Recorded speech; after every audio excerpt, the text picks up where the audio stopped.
Hello, you are listening to an on-the-go version of On the Topic, and this week I am he who remains. Ooh. I'm not Kang, no, I am Dan. He does remain. And I am going to don my spandex and my sparkly wings this week. I am Alex, and yeah, we are on the go, on the way, for a second time in this format, to the cinema down in Old Portsmouth as we make our way towards Gunwharf. And we are watching, Dan, I read this, the 31st MCU film. Is he really? Yeah, 31st. And that's not including the TV shows and the rest of the content that's obviously tied to the MCU. Ant-Man and the Wasp, Quantumania. And we obviously, this is spoiler-free, so as we go through, we walk around the streets, you can hear background noise, cars, and you'll hear wildlife, nightlife in Gunwharf as we walk home. We don't talk about the film in this session. This is more about, immediate reflections and hopes, more specifically as we're walking towards the cinema. And I guess that's kind of what I wanted to start with, Dan. Before we break for the interlude, do come back with our immediate thoughts. What are your hopes for this one? Because this one is beginning of Phase 5, right? It is. This is kicking it all off. It is. So what are your thoughts and hopes for as you go into this film? I wanted to be more excited than I actually am. I don't know if I'm getting some. You want to be more excited than you actually are? Yeah, I don't know how to describe it. Like fatigued, or I don't know if it's superhero fatigue, trepidation. I don't know if it's the negative comments on social media, because that's a rabbit hole on its own. Yeah, true.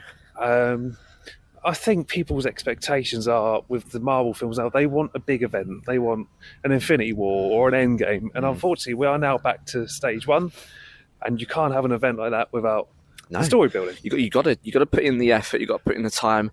You got to put in the money. But You're right. I wonder whether people don't want to do those things. And perhaps it's a different episode, Dan, that we might want to delve into, and I think actually I want to, which is that right for us to have those expectations? And I don't know if it is. I mean, I'm not expecting anything big. My expectations are generally quite low again. We are now back to the passing of the baton or introducing new superheroes. And that's fine. I'm all for it. Phase 4 was a bit clustered, and hopefully Phase 5 can sort of get things back on an even keel. And with any luck, actually, I want it to be good. Yeah. I want to see the big bad. I want a bit of Kang, and I'll see what he's capable of. I mean, Jonathan Majors is phenomenal, and he's jacked because he's just come out of Creed back to back from the looks of it. So I suspect we'll have some strong acting pedigree, some strong acting, experience going on. I wonder tonally whether it's going to be the same kind of Ant-Man feel as we've had from the first two films. Yeah. And we reviewed Ant-Man and the Wasp, and it was mediocre. Yeah. Not as strong as the first Ant-Man, which is still in my top 5, by the way, listener. I think maybe that's why I'm not that excited, because of the second one. I mean, you've got similar feelings with Guardians of the Galaxy in Volume 2. True. I mean, to be honest, Guardians of the Galaxy Volume 2 wasn't great. No. Not as good as the first one, at least, anyway. 100%. We always talk about sequel syndrome anyway. Yeah, we're about to have a lorry trundle past on its way to the Isle of Wight, listener, so apologies for any background noise, but, it is on the topic. There we go. On the go. I don't know. I want a bit of comedy. I want a bit of slapstick, but I also want there to be a darker edge to this film, because Kang, he's not effing around. He's here to screw things up and to effectively, now he's been freed from Loki, and there's other now timeline and variants. I want things to be messed up. So I want a dark edge to this. Whether we'll get it, because it's Ant-Man, it's always typically been quite funny. We'll see, but I'm sure we'll get some light relief with Paul Rudd. Yeah, 100%. Looked at the figures earlier, and at the moment, the box office is only raked in $422. $422? That's not many at all, is it? No. Million, you mean? $422 million. Yeah, that's exactly what I meant. That's the one. You missed $1 million. What did I say? Yeah. Oh, shit. That's fine. You can be forgiven, ladies and gentlemen, boys and girls, because it's been the end of a long week. It's been a long week. Lots of work. It's I don't think it's going to get to lofty heights, perhaps its predecessors. Now, whether that they should have done is a different episode for a different time. But yeah, I think it's going to be hard pressed to get maybe 6 or 7, which is probably just double what the production costs were. But yeah, I don't know how I personally feel, Dan. I think for me, there's some anticipation. Is it as much as perhaps new IP? Probably not. I just hope it starts off phase 4 as it intends to go on. But what that looks and feels like, I have no idea. Just to sort of give a bit of gumph, would you like to see someone cark it? I think in order for the stakes to be high enough, I think they have to. Yeah. But whether or not they'll do that, because that's quite a bold move for the MCU at the beginning of a phase, I don't know. Well, we've got Guardians in just under 2 months now, and we know people are going to die. Well, it's the end of that franchise for sure. Yeah. But this isn't, as far as I'm aware, this is not the end of. It's not the end of Ant-Man. So, I that's not the same expectation I think going into this particular franchise. No, but we'll see. We shall see. Okay, well, as we're getting close, my hands are slowly freezing. I'm going to fall off in momentarily because it's quite cold here at the time of recording. Bitterly. So we need to defrost and no doubt get some snacks in, ready to go to those lovely recliner chairs. Oh yes. Get the Pepsi or Coke or drink of choice, some chocolate. The sugary sweetness into my veins. And then I guess next time you'll hear us, ladies and gentlemen, boys and girls, will be when we're fresh out of the doors and walking home. It'll be like we've just come out of the quantum realm. Time has not moved. Oh, I like it. So yeah, stay tuned. Don't go anywhere. And we'll be back momentarily. And just like that, we're back out of the quantum realm. And in your time, it's nothing. But for us, it's been 2-3 hours. 2.5, 2:40. Yeah. Time moves differently in the quantum realm, apparently. It really does. And yes, as before, we are traversing Gunwharf Quays in Portsmouth. Seeing the wildlife. It's a bit quiet here, actually, on a Friday night. Yeah, I do think that maybe perhaps people are still trying to get past the pandemic and probably aren't necessarily coming out anymore. They're not. But it looks like our usual route is closed off. It is. Let's go for a little bit of a jaunt, see if there's another way down. Oh, look, Cheeky Nando's. Cheeky Nando's. You a fan of Nando's? I do like Nando's, actually. Fino Pitta. Yeah, all over that. One of my faves. It's my poison. I'm a bit partial to half chicken, chips and coleslaw. And halloumi. Oh, yeah. So, yeah, apologies, listener. Looks like we might want to get a second dinner. Yes. For that hunger. But no, we're not here to review fast food. There's plenty of other podcasts and YouTube channels and blogs to do that. No, we are obviously reviewing, spoiler-free, of what we've just seen. So, Dan, initial thoughts? They do Weird and Wonderful very, very well. Yeah. The visual effects are actually probably a lot better than some of the stuff we've had in Phase 4. I agree. Yeah, it looks a lot better. There was only a couple of times, I think, where they were probably using that wraparound technology screen, and you could kind of tell that they were on a limited set. But otherwise, it actually looked pretty good. Yeah. Oh, look, we're about to walk past a slug lettuce. Bit of slugs. You can hear the bassy music. Friday night's popping off. But no, I think it looked good.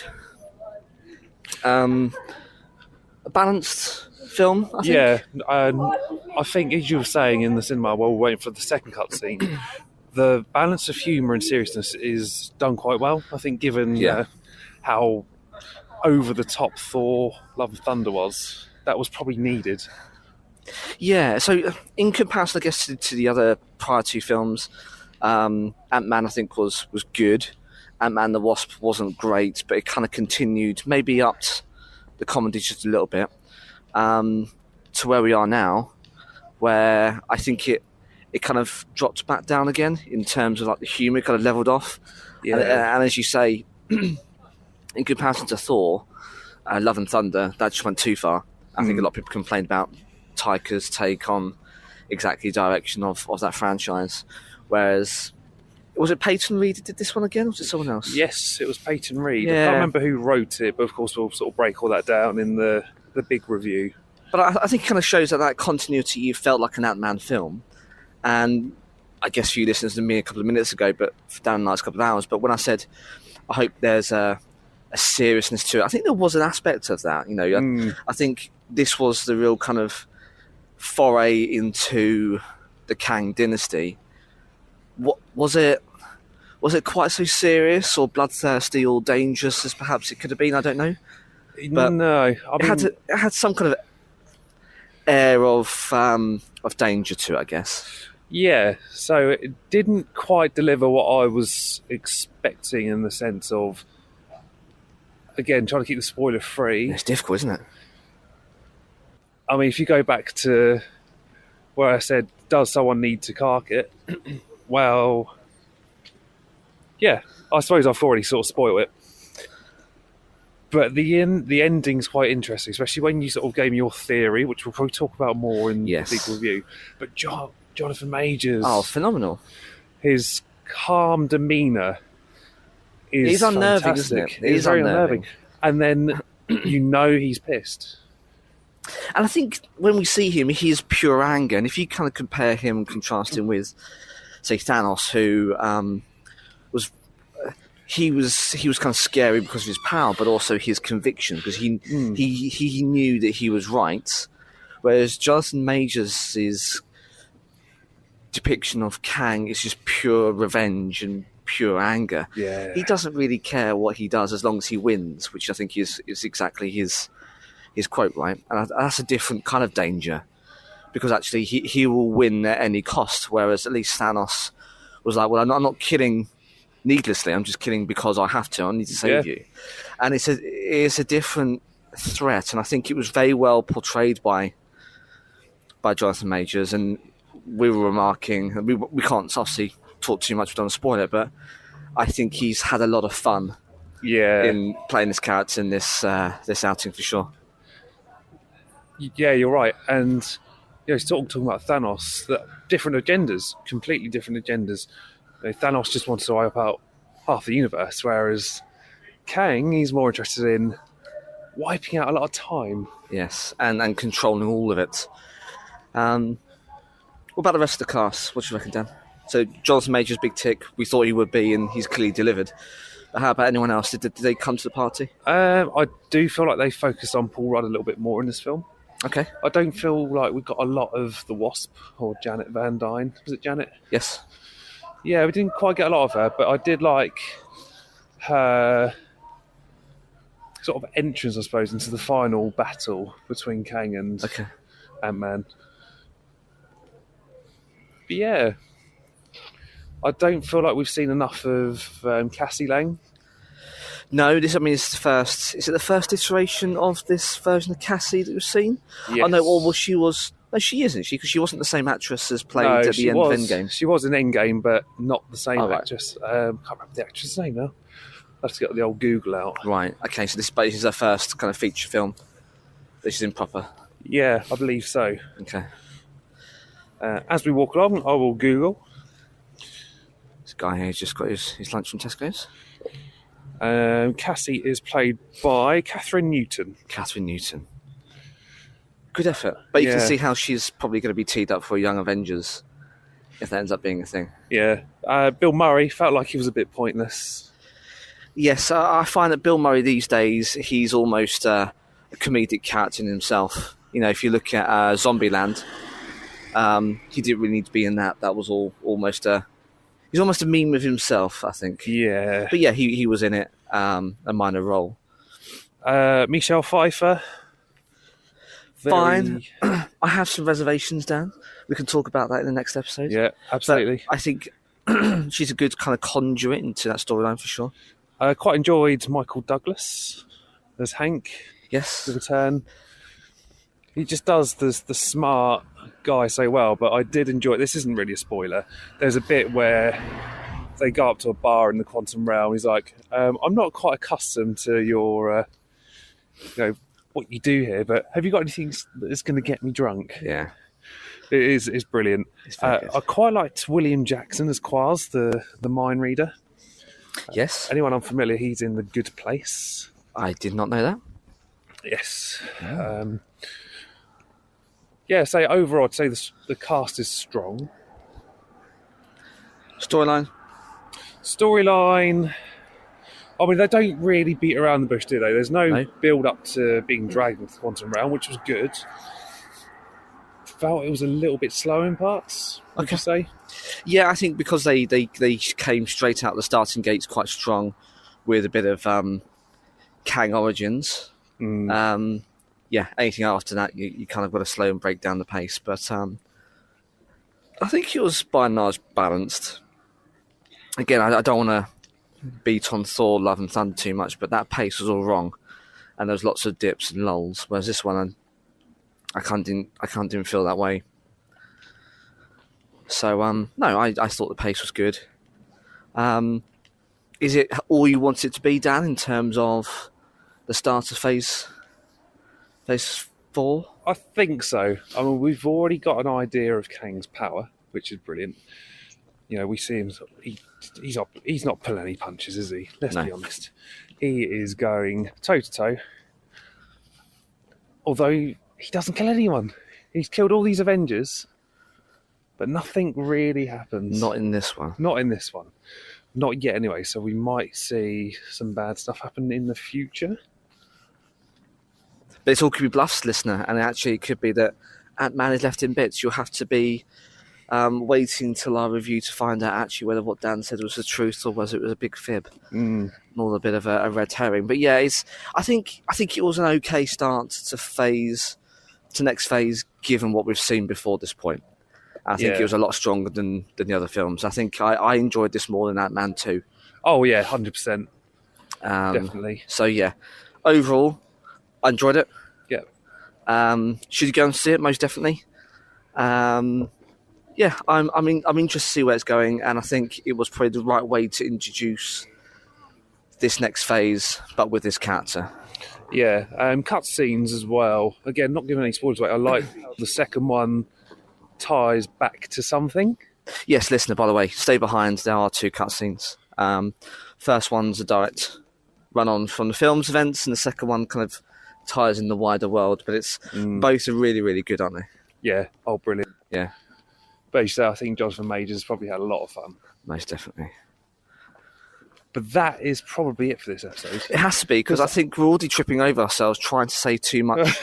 And it's very difficult, because obviously we've got lots to talk about. But hey, look, it's going to be a mere click away, no doubt, by the time you're listening to this, listener, in terms of listening to our breakdown, our review. So perhaps what you can do is after this episode finishes and I roll the credits, go give it a watch. Go get your opinions, get your thoughts, write into us, and let us know what your opinions were of that film. Did you enjoy it? Were there things that fell flat? Was there things that were unexpected? Perhaps things you wished you'd seen? Dan, what's our contact details if they want to get in contact with us during the course of the next couple of episodes? Well, we are on Facebook, Twitter, and Instagram on @OnTheTopicPod. Same handle for TikTok. And if you want to email us, we are on thetopicpodcast@gmail.com. Oh, you're struggling there. Yeah, I mean, anyone would think I've been out drinking in Gunwharf. Maybe. He's certainly swaying. And of course, we're on WordPress. We've got a website there, so go give it a visit. Go have a look at our ugly mugs, our bios. Subscribe to our newsletter. And you can access our whole back catalogue if you don't have a podcast player of preference. And you can access all of our details at ontopicpodcast.wordpress.com. And we're slowly rolling out on YouTube. I say slowly, we're catching up. Well, we're steamrolling every Thursday. Throwback Thursday, we release two episodes from our back catalogue. And we should be updated in the next couple of weeks. But that shouldn't matter if you are subscribed to us on your favourite podcast platform. So there's no excuse. No excuses. Absolutely no excuse. Go give us a listen. Go subscribe. Look out for the next episode that will drop very shortly. And get notified. But that's it for this week. I am jumping and clicking. I'm Dan. And I'm going to return back to Earth 616 and escape the quantum realm. I'm Alex. And we'll see you in the big review next time.